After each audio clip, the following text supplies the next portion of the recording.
Hello everyone, welcome to my channel or welcome back to my channel where I give you my 2 cents on all things TV and film. And today the All-American hiatus is over and it is time for us to discuss episode 10. Diving right in, I don't think that this episode was bad. Pretty much because everything that happened were things that I have been waiting to happen. The only issue is that I don't understand why it took so long for us to get here. So let's talk about Tori. I think that it was really nice that we got to see her taking a stand for herself, protecting her peace when it comes to KJ and their relationship. I can tell that she really does like him and cares about the type of relationship that she wants to be in with him. When I saw her actions when he told her that he had that conversation with Amina, the one thing that I hope is that she stops giving him all these chances, because it's clear that he's got other stuff going on, and it's really not just Amina. As we can tell, he has stuff with his dad and his team going on, and he doesn't really seem to be in a place where he can give at least a percentage of his focus to a relationship because of everything else that he has going on, and also just how he treats Tori versus how he treats Amina. I just hope that that moment when he didn't meet up with her after the game, that she realizes that maybe they need to just slow things down or just be friends. She needs to take a step back, protect her peace even more, and just not give him any more chances when it comes to a romantic relationship. Now on to Amina. Something that I realized while I was rewatching this episode, I know this is only going to make sense to a certain amount of people, but Amina is like the superhero's girlfriend. And let me explain. So, she's the superhero's girlfriend. Khalil is the superhero. Her mom is kind of like the villain.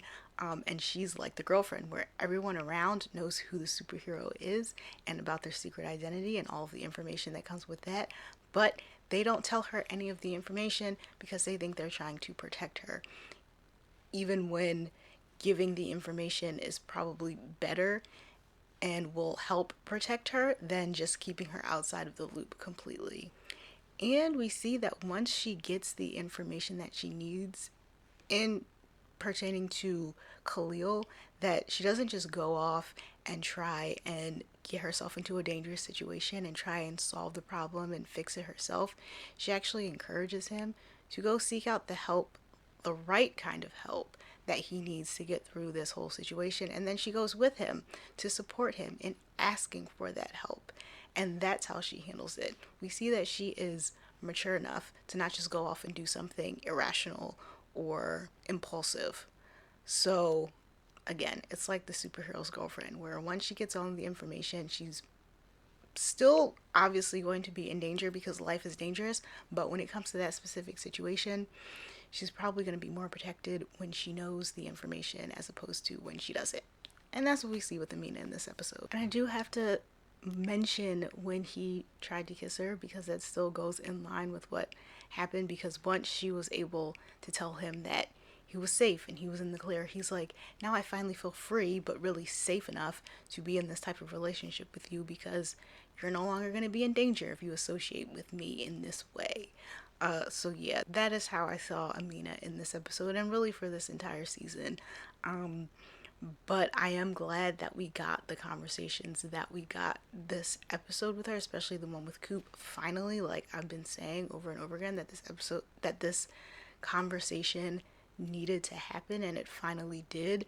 And I'm just glad that it's all resolved. Okay, what I want to say about Khalil in this episode is that I actually don't understand why Coop and Preach weren't the people who were immediately trying to help him with his situation.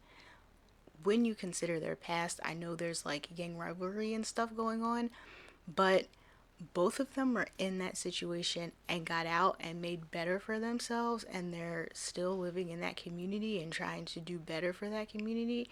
And it makes complete sense, at least in my mind, that they would see a person like Khalil and think, this is the perfect opportunity for us to help him and let him have the type of life that we have now, instead of just pushing him off to the side as this like dad guy and needing to protect him from Amina and all of that. Like, it hit me when Layla and Coop were having that conversation and Layla brought it up. Like, and Coop was like, yeah, he's living in your house, but like, we have a daughter to take care of. Well, not you, Coop.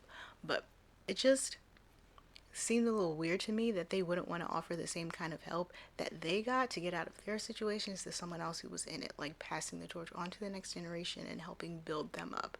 It makes more sense in my mind than them just making him out to be this terrible person that no one needs to really associate with, and that they keep like a 10-foot pole in between the two of them. And the other thing I wanted to say about him is, for some reason I have this feeling that he's either gonna run away or there's going to be some kind of like he needs to go away to rectify the situation, because if word on the street is correct, and because of the Khalil situation Jordan gets beat up, I can see him thinking to himself that like there's nothing that can be done that can keep the people around him safe, even if he is safe.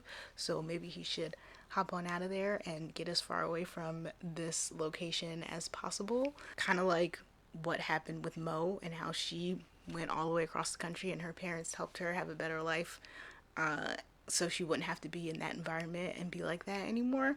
I don't know. It just feels like that's the direction that we might be moving into, or that it even might be mentioned, and it might be something that he needs to be convinced out of in order for him to stay, because he's got a village around him. But I don't know, I just have a feeling that he's gonna want to like physically remove himself from the situation and get as far away from everyone as possible to try and keep them safe. Also in this episode, Layla was dealing with a situation with Elle, where she was MIA and unreachable and nowhere to be found. And I feel like there's not anything really wrong. I don't think that she's backing out of the whole being the artist up front situation. I just think that she is trying to figure out how to navigate all of this now that she is sober, and she's dealing with like focusing on her mental health, and that's why she had to take a step away, just to like clear her head and get focused and like think about things without everyone in her face, trying like so she can figure out what she wants for real. But I don't think this is a situation where she's just gonna back out and waste Layla's time. I think and I hope that they'll have a conversation where that's what basically she says. And of course, Layla should understand that, considering her history with like mental health and getting better and needing to step away and go off and like deal with that before you can come back into Gen Pop, I guess, and navigate life again. And now I'm gonna say something, and this is gonna be the only time I say something unless something actually happens. When it comes to the possibility of Layla ever having a child, especially finding out about it in this season, this show is either completely playing in our faces or they're being very not subtle. Literally, it feels like every episode she drinks multiple bottles of wine, so it's like we're doing it and we're like driving it home extra hard that like it's not gonna happen in this episode because she's now having another glass of wine, or it's like look at all of the wine that she's drinking so you'll notice it when she's not. And even like the mentions of them not having a daughter, them, I don't want to say playing house, but like basically having a surrogate son with Khalil, it's either like we're preparing them for this or it's not going to happen and this is all that you get. And to that, I just say, we know you had an entire episode with a false positive pregnancy test. That was enough, really. We're obviously fans and we're going to be excited and say whatever we want. But in all seriousness, like, we get it, you know? Don't play in our face because that's rude.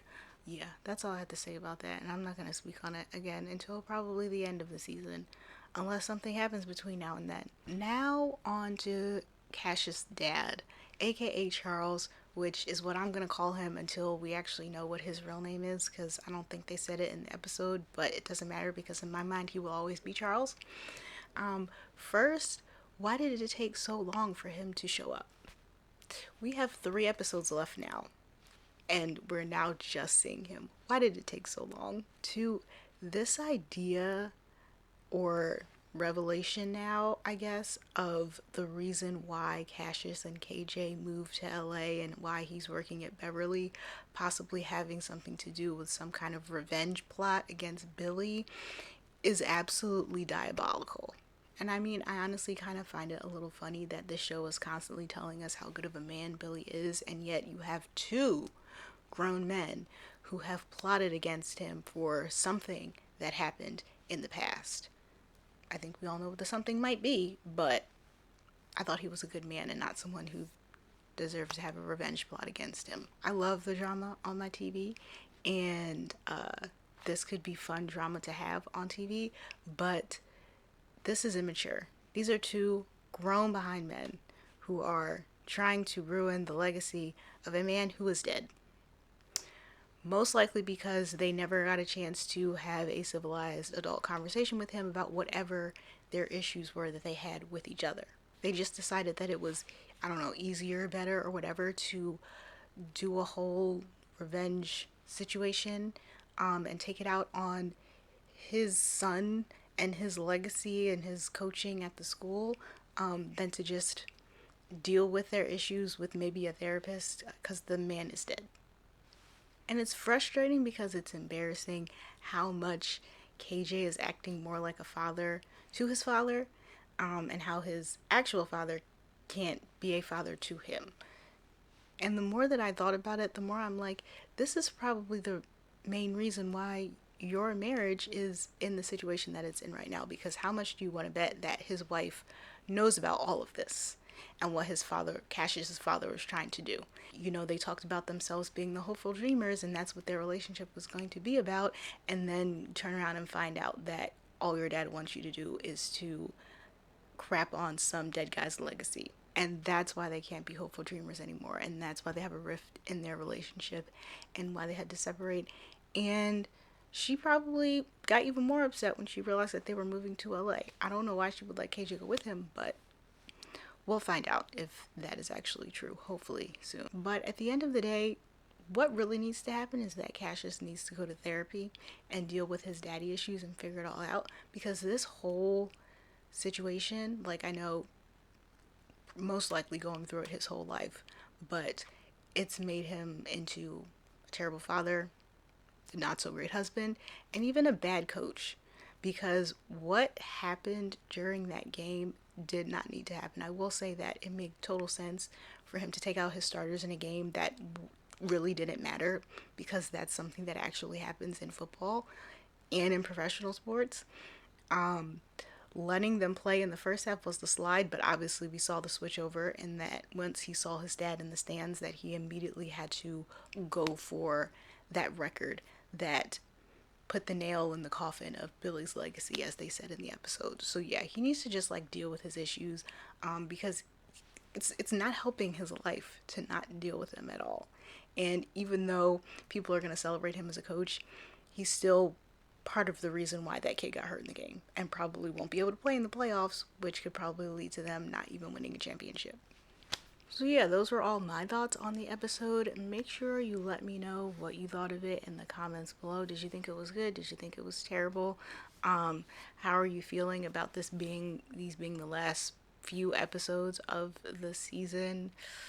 I got a lot of thoughts on the season as a whole that I'm not going to share until the finale comes. But yeah, just let's have a conversation in the comments about this episode and thoughts on what's coming. Always remember, you can find me on social media. I tweet about the show, live tweet every Monday when it's on. And make sure you subscribe so you don't miss any videos. And I will talk to y'all later. Bye.